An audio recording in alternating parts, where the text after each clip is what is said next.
মনের ব্যারাম, এই মনের ব্যারাম রোগ কারো হয়, আমার হয়, এই জন্য তো আমি রাইস কুকার নিয়ে বসে পড়েছি। আর রাইস কুকারের মধ্যে কি জানেন তো, দুধ, আদা, লং, ফুটছে, ফুটতে থাকুক।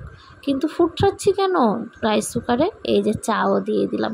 এবার তো বুঝতেই পারছেন মনের ব্যারাম উঠেছে, দুধ চা খাবো, তার মধ্যে আবার গ্যাস লাইন নাই, গ্যাস লাইনের গ্যাস সাপ্লাই নাই, এদিকে আমি খাবো দুধ চা।